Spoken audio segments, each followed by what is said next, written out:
The quiet village of Nyambani was right next to the big Ziwani River. In the middle of the village, the air was always full of the sound of people living. The villagers worked together in the fields to grow millet, cassava, and maize. The river gave water and fish. The locals got together in the big square every night to tell stories, dance, and sing. A worn-out hut made of clay and thatch stood on the edge of the village. Mama Diba, an old woman with deep, wise eyes, lived inside. Many people knew her as the person who kept the magical drum, which was the village's most important treasure. The drum was said to have been passed down through generations of village leaders. People thought that its steady beat could bring rain, heal the sick, and make the land whole again.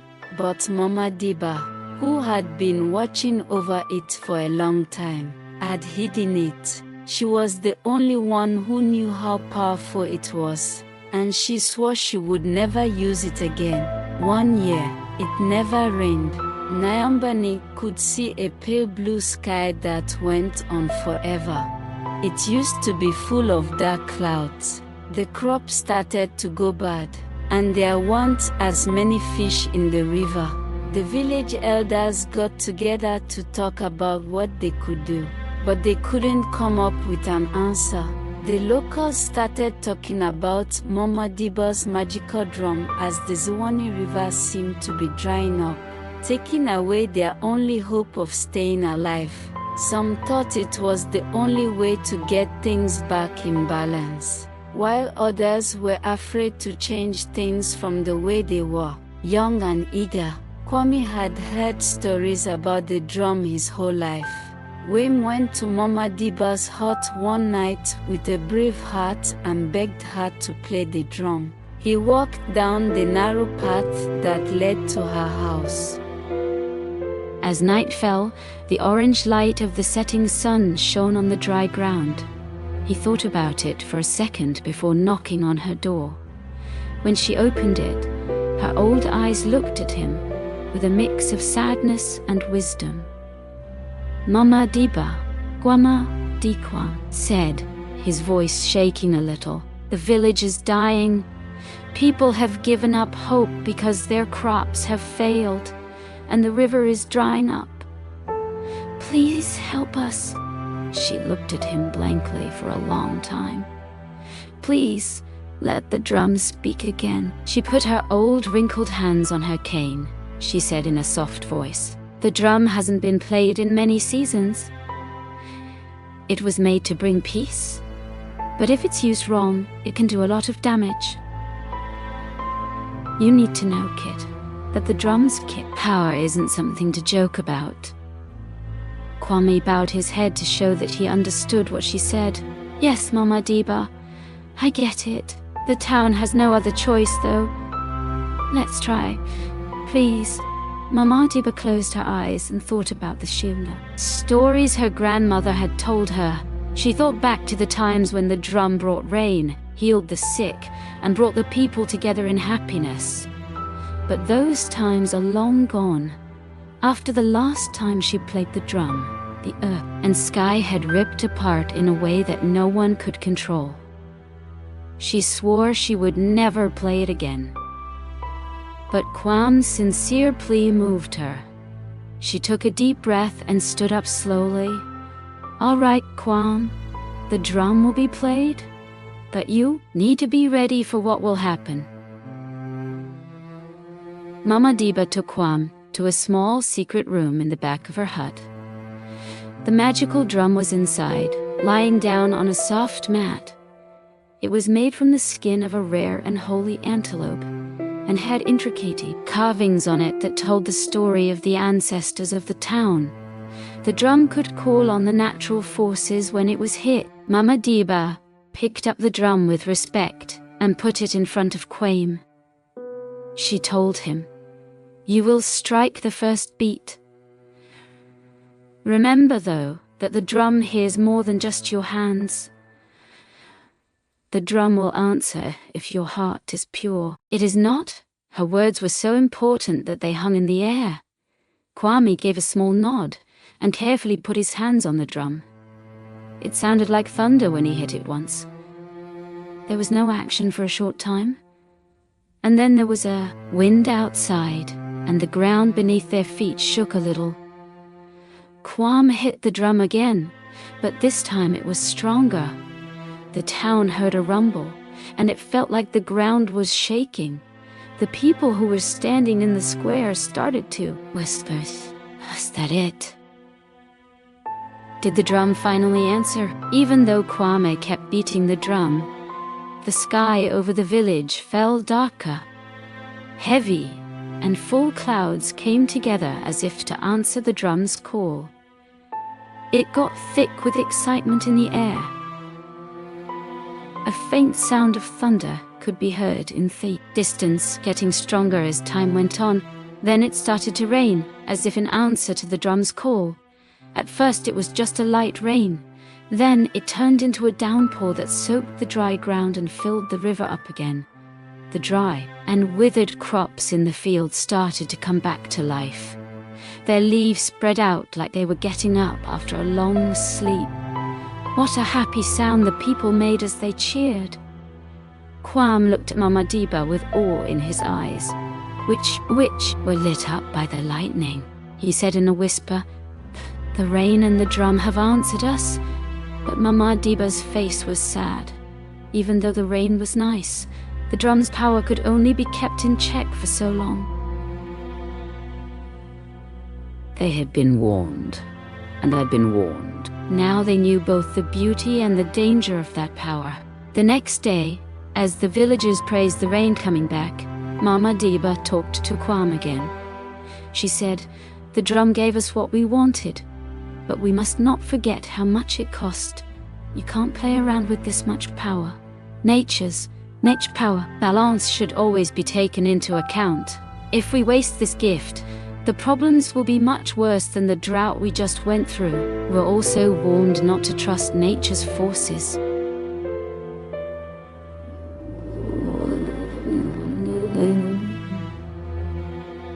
They were given a second chance by the drum, but they had to take care of the land, the river, and the animals that lived there.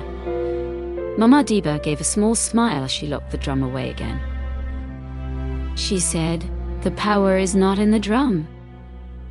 The people decide how to use it." A new start. When the rain came back, the town of Nyumbani did so well again. The crops did well. There were lots of fish in the river, and everyone in the village got along. They thought back to what the drum had taught them. Power should not be taken for granted, but should be honored and used wisely. Now that Kwame was a young village leader, he continued to follow what the drum taught, making sure that the village never forgot how connected it was to nature and its elders.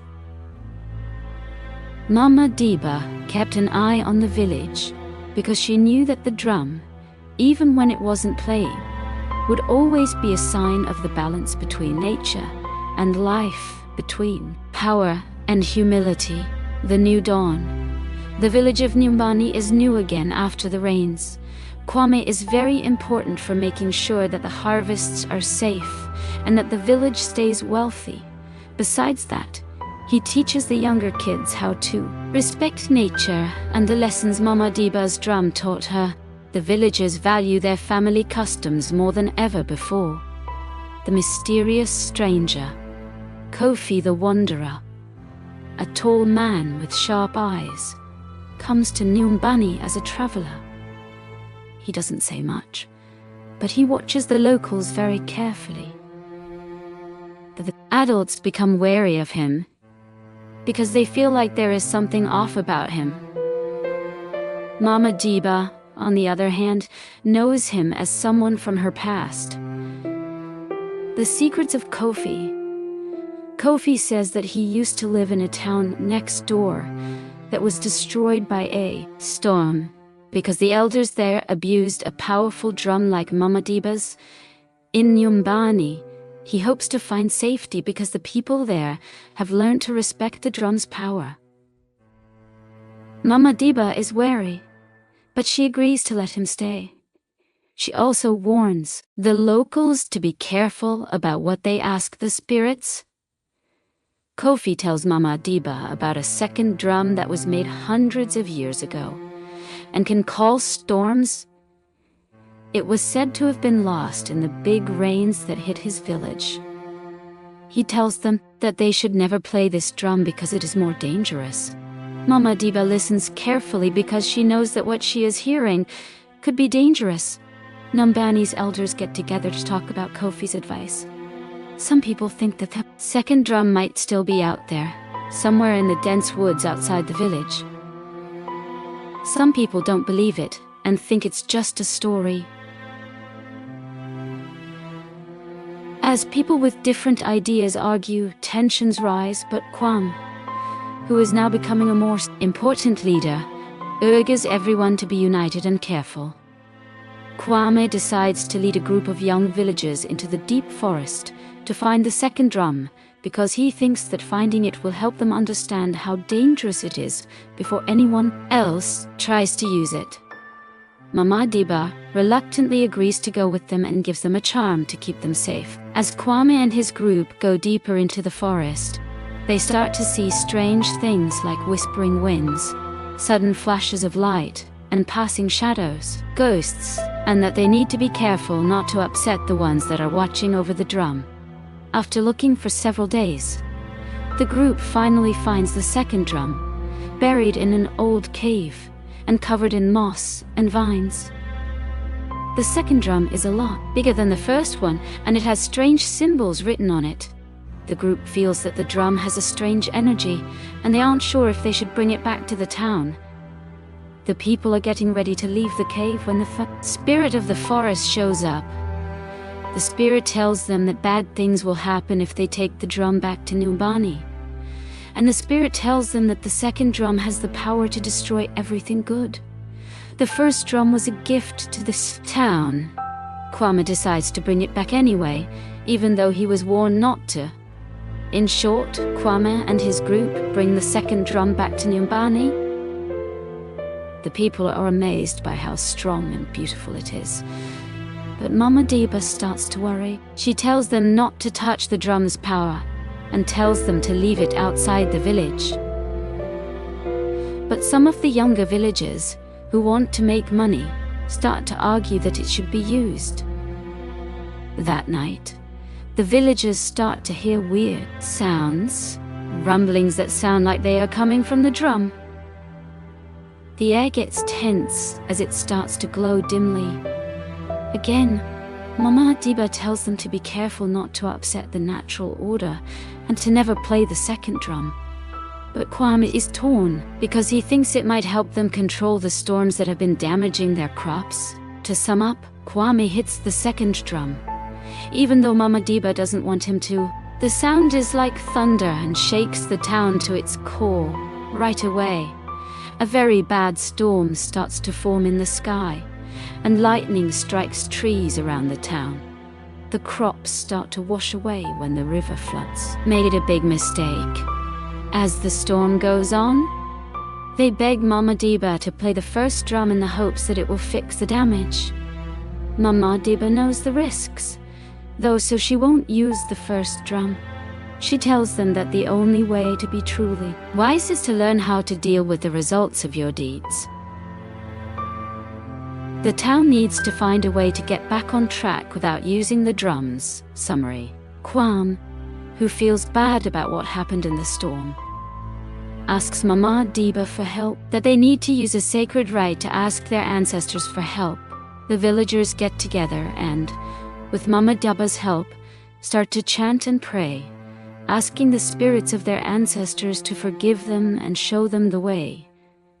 As they sing, the storm starts to pass, and the rain slows down. The forest spirit comes back and talks to Mama Diba in a voice carried by the wind. The spirit tells her that the town will be safe as long as they promise to never abuse the drum's power again. The locals are ashamed and sorry for what they did, and they promise to respect nature's balance. In the days that follow, they work together to fix what they damaged in the storm. They learn to be more careful when working with nature's forces, and to never seek power for its own sake again. Now that Kwame is a more experienced leader, he knows that real wealth doesn't come from power, but from working together and caring for the earth. The people of Nombani are thankful that worse things didn't happen to them, even though they were devastated. Mama Diba calls a meeting of the town to talk about what happened and figure out how to help everyone get better. She tells them that nature will always react to what people do. For better or worse summary, Kwame feels very bad about his part in the storm and goes on a journey to think about himself. He goes to the side of the Ziwani River and meets an old fisherman. The fisherman tells him stories about how powerful and wise the river is. A fisherman talks about how important it is to listen to the land and the water because they have seen many seasons and know more than any one person can understand. Kwame goes back to the village with a new sense of purpose. He starts to teach the younger villagers about the land. He tells them about the seasons, how important it is to respect the rain, and how everything in the world is linked. He helps them understand that everything, from the tiniest bug to the biggest tree, is important to the delicate balance of life. Through stories, songs, and hands-on lessons, it starts to rain again slowly. But this time, it comes in regular, light showers. The river is filled up again, and the ground starts to grow again. The town starts to get better, and everyone remembers how important it is to be patient and work with nature instead of against it. Summary: Mama Diba gets sick after the storm because the drum's power made her weak. The people in the town work together to take care of her, and they look for healing herbs and plants in the forest. As they gather these, Mama Diba shares more of her knowledge about the magical drum and the lessons she learned from her ancestors about being humble and how power can be taken away quickly. Once Mama Diba gets better, the village celebrates with a big meal and a night of music and dance. In addition to being a fun thing to do, the dance is a way to honor the dead. The people in the town dance their traditional songs to show their appreciation for the rain and the lessons they have learned. There are drums playing in the background, but this time they are playing a song of togetherness instead of power. The elders of the village meet again to talk about the village's future. She talks about what she learned from the storm and the drums with Kwame by her side. The leaders decide that even though the drum is strong, it should only be used very carefully and in times of real need. The wise people of the village will now take care of the drum. Summary: Kwame walks along the Ziwani River and thinks about all the hard times the village has been through. He thinks about the river's song as he listens to it, the sound of water moving over rocks and the hum of life below the surface. Now he has a stronger connection to the river because he knows that the land and water are alive and can teach lessons to those who take the time to listen. That night, Kwame dreams that his ancestors are talking to him about the way Nombani needs to take. They tell him that there should always be balance, and that power, whether it comes from a drum or something else, should never make people lose sight of their duty to the community. Kwame wakes up with a stronger sense of what he needs to do to keep the village on a path of caring for the earth.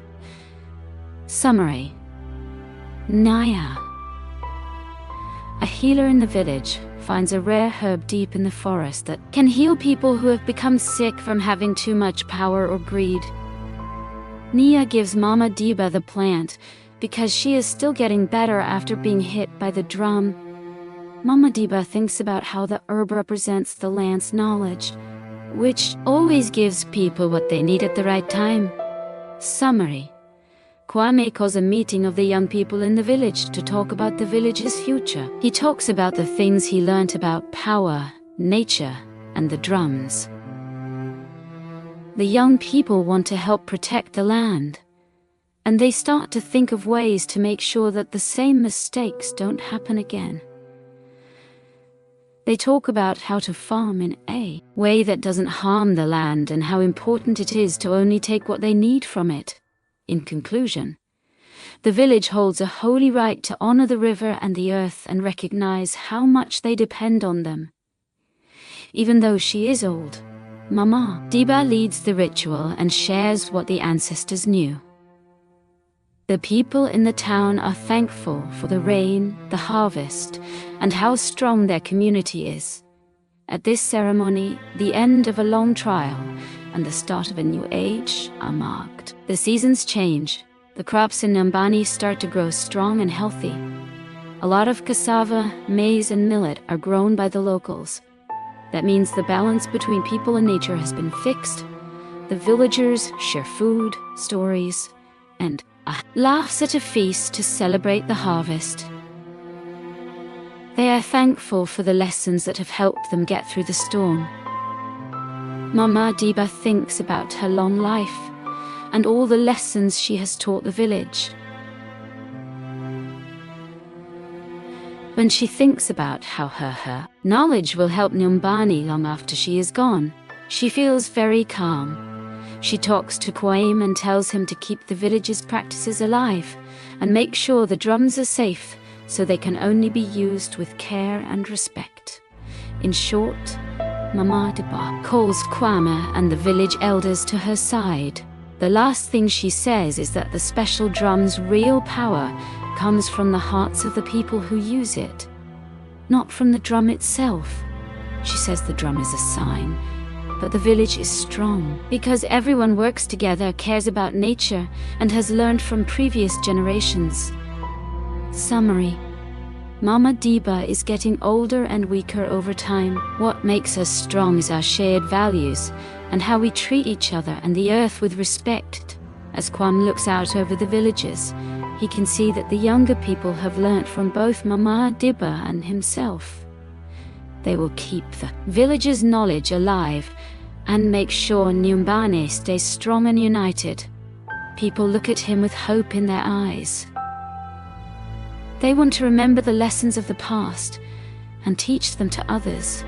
Kwam moves out of the way with one last nod, knowing that the town is ready for the next phase. Keep the magical drums safe and respected.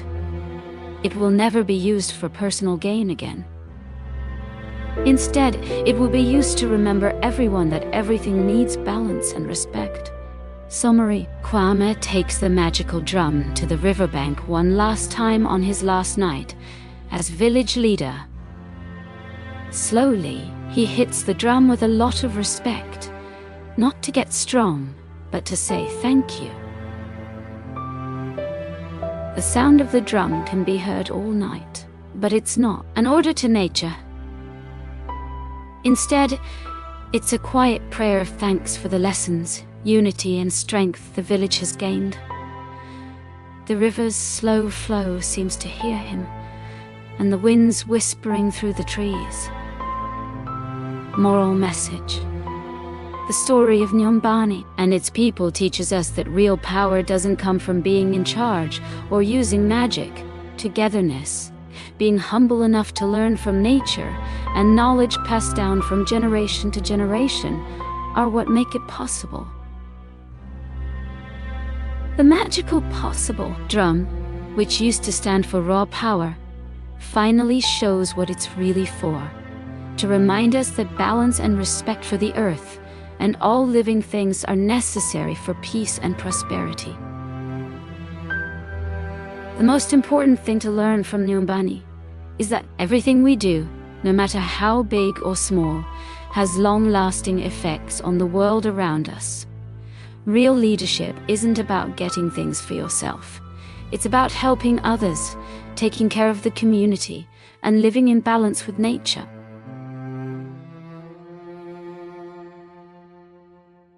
This story of Kwam and the village shows us that we need to respect nature and each other, listen to the wise words of those who came before us, and know the limits of our own power, working together, accepting the world's forces.